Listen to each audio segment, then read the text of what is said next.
เสี่ยงคือกันเบิดเนาะแต่ว่าเทศตัวที่ว่ามันดีๆตัวใดคักๆก็เสี่ยงคือกันเนาะแต่ความเสี่ยงมันน้อยหลายก็แตกต่างกันตัวใดที่ผลตอบแทนสูงเด้อความเสี่ยงมันจะสูงเด้อทุกคนเด้อเนาะแม่นๆจ้ะถ้าเรามีความรู้เทศตัวใดกำไรจ้ะแม่นๆเนาะตัวนี้สำคัญหลายเนาะต้องศึกษาหาความรู้ดีๆหั่นแหละก่อนที่ว่าเราจะไปลงทุนเนาะก่อนที่ว่าเราจะไปเทรดตัวใดก็โอเคทุกคนเนาะมาเดี๋ยวมาเริ่มเลยทุกคนเริ่มวิเคราะห์กราฟเลยเนาะตอนนี้ก็ยังบ่รู้หยังจ้ะเนาะเข้ามาทำอีกมีแต่เสียแต่ตอนนี้ศึกษาไปศึกษามาเฮ็ดง่ายขึ้นต้องได้ศึกษาลงลึกหลายเนาะว่าเรื่องเทคนิคบ่เนาะว่าเรื่องการควบคุมอารมณ์ของตัวเองการตั้งเป้าหมายเนาะการวางแผนอิหยังต่างๆทุกคนเนาะโอเคทุกคนรอบนี้เอาต้นทุนมา453เหรียญเนาะ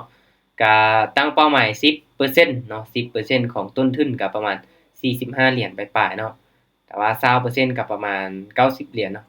สำหรับรอบ1เด้อทุกคนเด้อค่อยจะเทรดเก็บเอา10หา20%เท่านั้นเนาะมา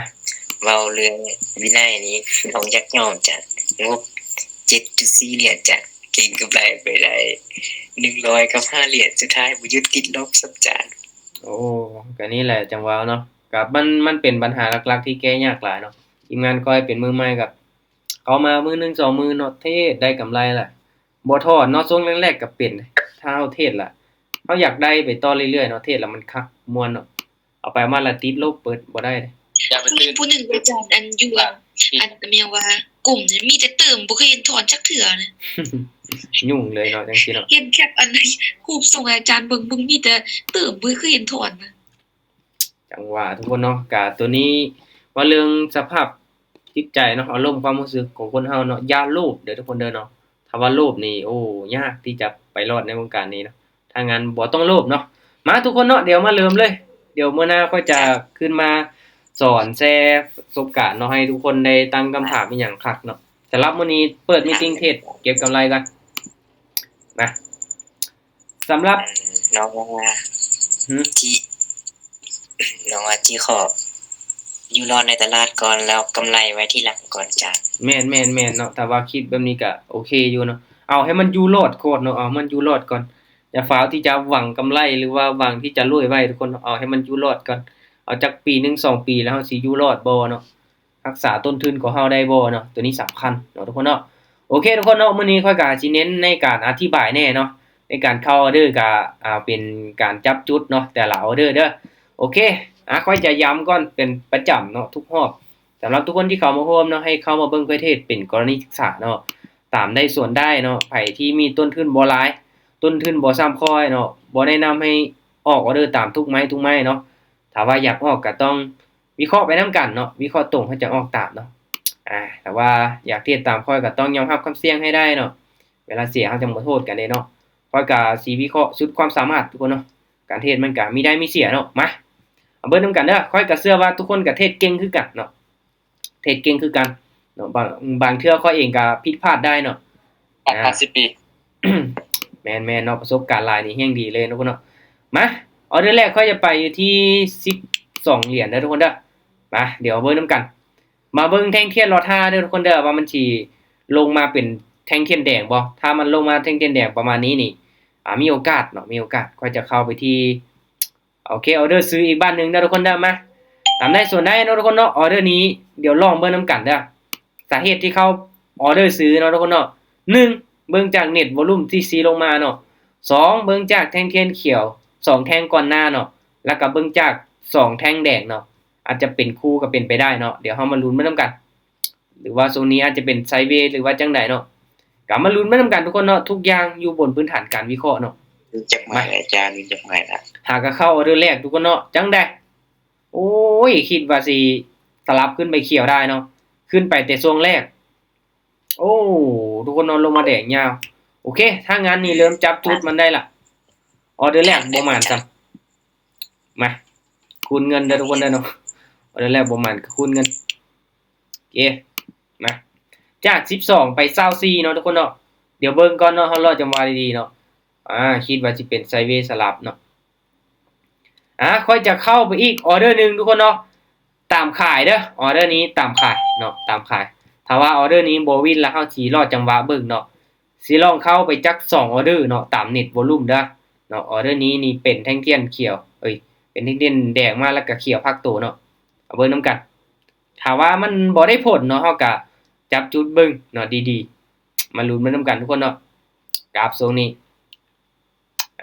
คิดว่าสิเป็นปรับโตเป็นขาลงเนาะโอ้ขึ้นไปสูงแท้แท่งนี่ป้าทุกคนเนาะจังได้2ออเดอร์แรกนี้อึ๊บนี่ป้าทุกคนเนาะมันต้องจังซี่เอาล่ะเอาเรื่องว่ะทุกคนเนาะห่วยเริ่มตื่นเต้นขึ้นมาทันทีเลยบัดนี้เนาะ ถือว่าโอเคได้ประสบการณ์50 ปีเนี่ย ประสบการณ์50 ปีนี่จังซี่นี่มาทุกคนเนาะตามได้ส่วนได้เด้อตลาดแบบนี้นี่อยู่ที่ทุกคนเนาะที่จะเลือกตามบ่หรือว่าจะสวนเนาะออเดอร์นี้ผ่านก่อนก็ได้เนาะเดี๋ยวรอจังหวะออเดอร์ต่อไปทุกคนเนาะเพราะว่าเบิ่งจากแท่งเทียนเนาะการเคลื่อนไหว ใช้เทคนิค800,000 ล้านอาจารย์ ใช้เทคนิค800,000 ล้านของเทรดเดอร์เจมมี่เนาะbalance of power ว่าทุกคนมันคล้ายๆกับnet volume เนาะเห็นบ่อินดิเคเตอร์เส้นมันจะซีไปค่อนข้างที่ใกล้เคียงกันเนาะใกล้เคียงกัน balance of power 2เทคนิคนี้แม่นใช้สำหรับแท่งเทียนสลับอาจารย์ได้ผล แม่น ดีบ่จ้ะ แม่นทึกสวงที่มันเป็นเด้งๆสลับแล้วได้ผลคักเนาะได้ผลดีเลยแหละเนาะสำหรับ2เส้นตัวนี้เนาะใส่คล้ายๆกันเนาะคือกันเนาะมากลับมาเบิ่งนำกันทุกคนสำหรับคอยแมน1จะเบิ่งแท่งเทียนเนาะเบิ่งการเคลื่อนไหวของแท่งเทียนเนาะจิตวิทยาของตลาดเนาะเขาเอิ้นว่าการเคลื่อนที่ของมันเนาะในช่วงท้ายเป็นจังไดการเคลื่อนไหวช่วงนี้สวิงบ่ผันผวนบ่เนาะต้องเบิ่งภาพรวมๆทุกคนเนาะมาออเดอร์นี้ทุกคนถ้าว่าบ่มีหยังเปลี่ยนแปลงเด้อมันขึ้นมาสูงจังซี่ขายเด้อโอเค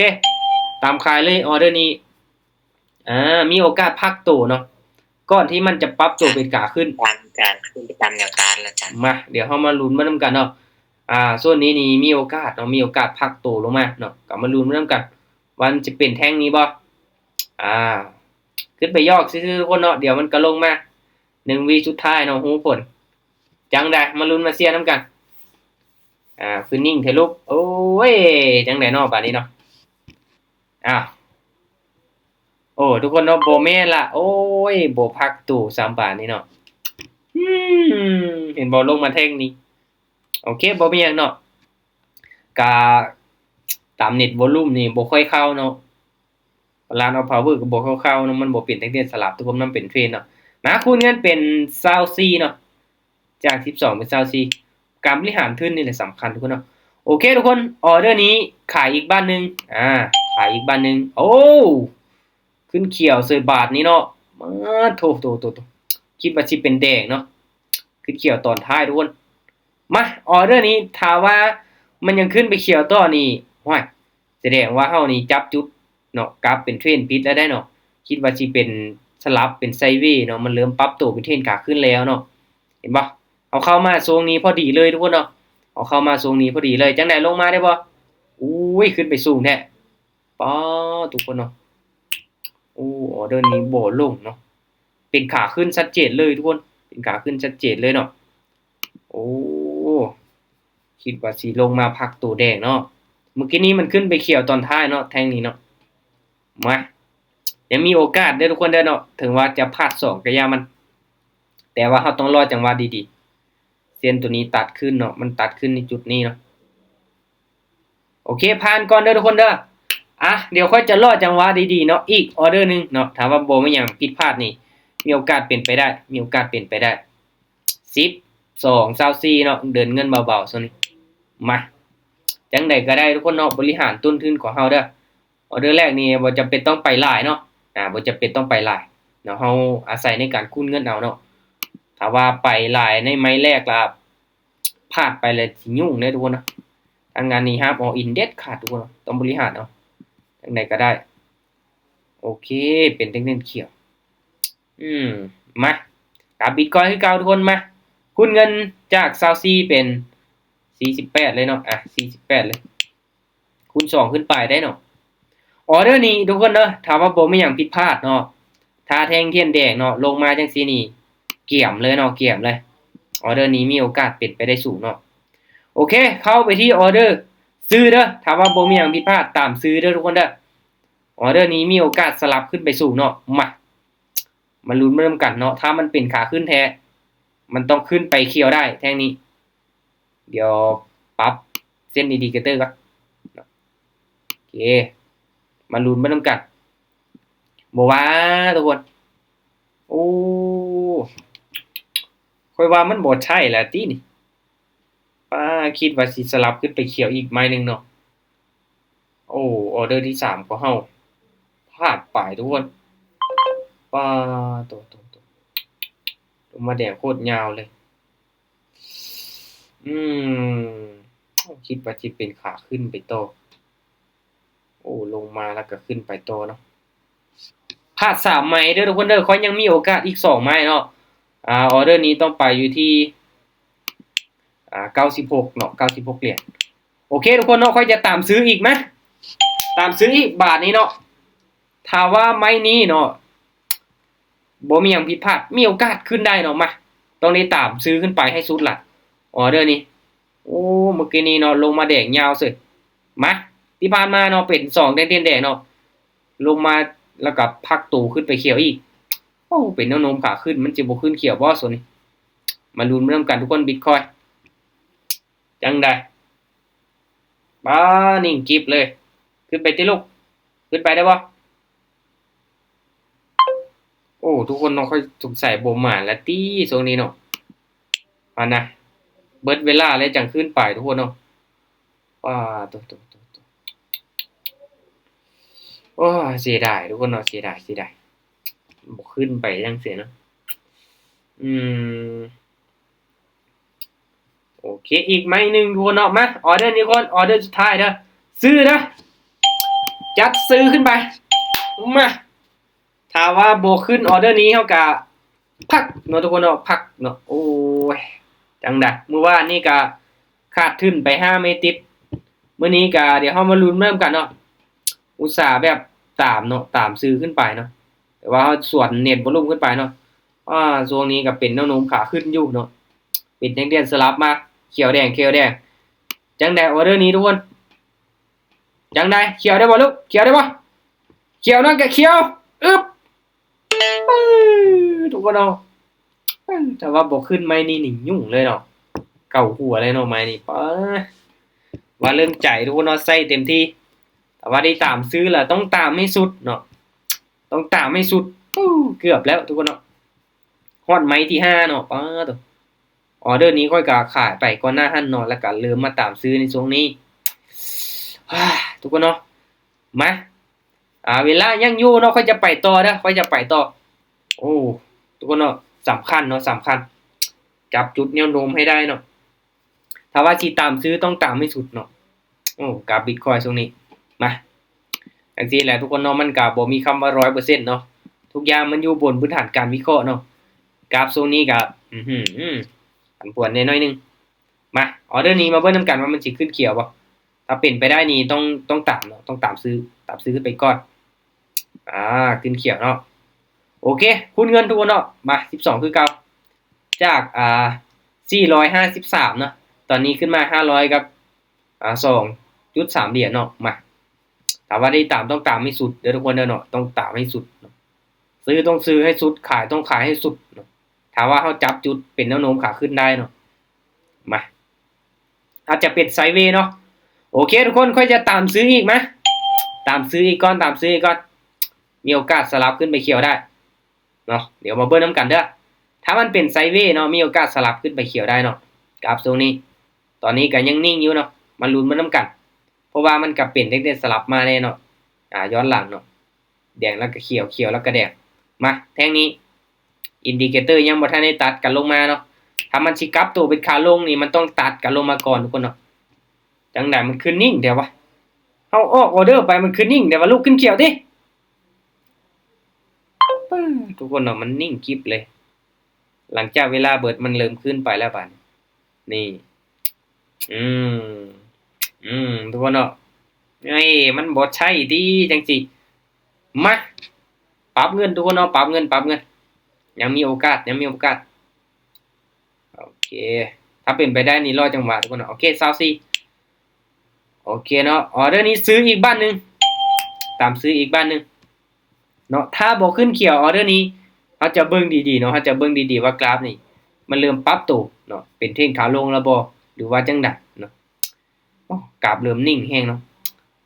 ก็จังซั้นล่ะบ่ทุกคนเนาะหลังจากที่กดซื้อขึ้นไปก็จวดจังซี่นี่พออุ่นใจแน่เนาะว้าอันนี้ล่ะนิ่งกิ๊บเลยเนาะยอมคือกันทุกคนเนาะมาออเดอร์นี้จังได๋ก็ต้องปิดเขียวงามจังได๋ก็วิดก็จังซั้นล่ะบ่นี่ทุกคนเนาะก็มักจังซี่แหละเนาะมาจัดไปตอนนี้กำไรมาต่อได้ละเดี๋ยวลองลบมันก่อนเนาะโอ้แสดงว่า60เนาะ60 453เนาะตอนนี้ขึ้นมาฮอด513โอเคไปอีกทุกคนออเดอร์นี้ตามซื้ออีกมามันสิบ่ขึ้นแท้บ่เนาะอาจจะเป็นแนวโน้มขาขึ้นอยู่เนาะเบิ่งจากภาพรวมๆนะทุกคนเด้อมันยังบ่ปรับตัวเป็นขาลงเทื่อเนาะอาจจะเป็นไซด์เวย์ขาขึ้นเนาะมาตามซื้อขึ้นไปอีกแดงเทียนแดงลงมาพักตัวออเดอร์นี้เดี๋ยวเฮามาลุ้นมันนำกันเวลาก็ยังได้อยู่ทุกคนเนาะเวลายังได้อยู่มาเดี๋ยวมาลุ้นมันนำกันเด้อถ้าเป็นไปได้เนาะเฮาจับจุดกราฟเป็นเทรนได้ทุกคนเนาะถ้าตามขายเฮาจะตามไปเนาะตามแต่อาศัยในการคูณเงินเนาะถ้าตามขายถ้าเป็นเทรนขาขึ้นเฮาก็ตามซื้อเนาะบ่วินเฮาก็คูณเงินซื้ออย่างเดียวเนาะขอเพียงแต่เบิ่งเทรนให้เป็นนะทุกคนเนาะเบิ่งแนวโน้มให้เป็นคือทองคำเนาะทองคำก็อาจจะเป็นไซด์เวย์แต่ค่อยก็เบิ่งจากอินดิเคเตอร์ตัวนี้เนาะ2เส้นตัวนี้ถ้าเป็นขาขึ้นแล้วเฮาตามซื้ออย่างเดียวมันก็มีโอกาสหลายกว่าเนาะอาจจะลงมาแดงแน่แต่มันก็คูณเงินเอาทุกคนเอามาออเดอร์นี้ทุกคนซื้ออีกมั้ยตามซื้ออีกมั้ยอีก2ออเดอร์ทุกคนเนาะอีก2ออเดอร์ซะถ้าว่าเฮาวินอีกจักไม้1 2ไม้เฮาก็พักเนาะเวลาก็ผ่านมาระยะนึงเนาะถ้าว่าเปลี่ยนไปได้ทุกคนเนาะเทรดนี่บ่อยู่ดนเนาะถ้าเฮาอยู่ดนเกินไปตลาดมันจะเปลี่ยนเทคนิคเฮาจะใช้บ่ได้ผลจับจุดได้แล้วก็เทรดมีกำไรแล้วก็โอเคพักเนาะมันจะเป็นแบบนั้นเนาะมาจังได้เขียวงามบ่บาดนี้นี่ทุกคนเนาะเริ่มมาวิ่งงามๆแล้วเนาะทรงท้ายเริ่มเป็นขาขึ้นงามๆแล้วเนาะเริ่มแล้วได้บาดนี้นะโอเค3ไม่ติดละมาโอเคเนาะออเดอร์นี้ลองซื้อให้สุดเบิ่งดูเนาะมาเดี๋ยวมาลุ้นมันนำกันมันสิได้5ไม่ติดบ่ออเดอร์นี้ตามซื้ออีกมาตามซื้ออีกเนาะตามซื้ออีกถ้าว่าวินฮอด5ไม่ติดเนี่ยอาจจะได้เปิดกล้องของขวัญทุกคนถ้าว่าบ่ฮอด5ไม่ติดก็เอากำไรไปเนาะจากกำไรเนาะ100ปลายขึ้นมาตื่มละเนาะเกือบที่จะแจ็บเนาะพลาดไป4ไม้วินไม้ที่5หลังจากนั้นก็พลาดแล้วก็วินมา3ไม้โอเคออเดอร์นี้จังไดทุกคนออเดอร์นี้จังไดขออีกจวดบ่ลูกเขียวบ่อ๊บโอ้ทุกคนโอ้เป็นแดงน้อยๆเนาะแดงแบบน้อยเดียวเมื่อกี้เนาะป้าเถอะว่าสิให้ได้จาก 4-5 ไม่ติดเนาะโอ้เสียดายเนาะโอเคทุกคนเนาะมาอีกไม้สุดท้ายเนาะถ้าว่าวินอีกไม้สุดท้ายเฮาจะพักเด้อเนาะเฮาจะพักบ่ว่าเฮาก็ได้กำไรมาดิพักได้เวลาก็ใกล้เคียงละออเดอร์นี้ตามซื้อเด้อทุกคนเด้อมาตามซื้อเลยออเดอร์นี้ตามซื้อเลยออเดอร์นี้ซื้อเข้าไปแล้วมาลุ้นมานํกันเนาะว่ามันสิขึ้นเขียวไปอีกได้บ่แดงเทียนแดงลงมา2จังซี่จังได๋ก็เขียวนะถ้าวินอีกออเดอร์นี้เฮาก็เทคโปรฟิตงามๆเลยแหละรอบนี้เนาะนี่ก็ถือว่าเน้นในการบริหารต้นทุนแน่ทุกคนเนาะจับจุดเนาะตามซื้ออย่างเดียวถ้าว่าเฮาซื้อแน่ขายแน่นี่โอ้บ่ได้ทุกคนเนาะทึกทรงไซด์เวย์นี่อันตรายแต่ทรงเป็นเทรนนี่ใครแน่เนาะจังได๋ลูกยอดทุกคนเนาะจากต้นทุน453เนาะขึ้นมาฮอด500กับ46.7เหรียญเนาะทรงท้ายๆนี่เริ่มวินเนาะทรงแรกๆนี่ต้องได้คูณกันฮอดไม้ที่5 12 24 48 96เนาะ210แถมอีกเนาะ230เนาะหลังจากนั้นแล้วก็เริ่มมาวินทุกคนเนาะเห็นกำไรช่วงท้ายพักก่อนทุกคนเนาะเฮาใช้เวลาเทรดมาประมาณ 20หา30นาทีก็ถือว่าโอเคแล้วเนาะนี่แหละสำคัญทุกคนเนาะในการตั้งเป้าหมายให้มันชัดเจนเนาะว่าเราจะพักหลังจากพักแล้วเด้อทุกคนเด้อหลายๆคนที่บ่สามารถที่จะควบคุมตัวเองได้เนาะเทศมีกำไรละให้ถอนเลยเนาะเทศมีกำไรละถอนออกนำบางคนนี่เทศไปต่อเรื่อยๆจนกว่าจะเสียเบิดล้างพอร์ตเบิดเลยเนาะเงินอยู่ในกระเป๋าก็หายแวบอันตัวนี้นี่ห้อยเฮาเทศไปซ้ำใดเนาะเฮาเทศไปซ้ำใดก็คือเก่าเนาะเพราะว่าเฮาบ่มีกำไรเฮาบ่ได้ถอนเฮาบ่ได้เอาเงินเข้าบัญชีเนาะอย่างน้อยเด้อค่อยอยากแนะนำให้ถอนต้นทุนออกไว้ก่อนก็ยังดีเด้อทุกคนเด้อเนาะตัวอย่างว่าทุกคนฝากเข้าไป50เหรียญเนาะเทศมีกำไรแล้วเนาะ50เหรียญบ่ก็ถอนออกก่อนเนาะแต่หลังจากนั้นเอากำไรไปปั้นต่อเนาะตัวนี้สำคัญเนาะเป็นการเซฟเนาะเทศมีกำไรแล้วก็ถอนกันว่าไผที่ควบคุมตัวเองได้ก็โดนๆจังถอนเนาะอาจจะวางแผนอาทิตย์นึงถอนเทื่อนึงบ่หรือว่าเดือนนึงถอนเทื่อนึงก็เป็นการดีทุกคนเนาะถ้าว่าเฮ็ดได้นะโอเคทุกคนสำหรับข้อยเองมีกำไรเนาะเป็นจังได๋เงียบคลิปเนาะพากันหลับเบิดแล้วบ่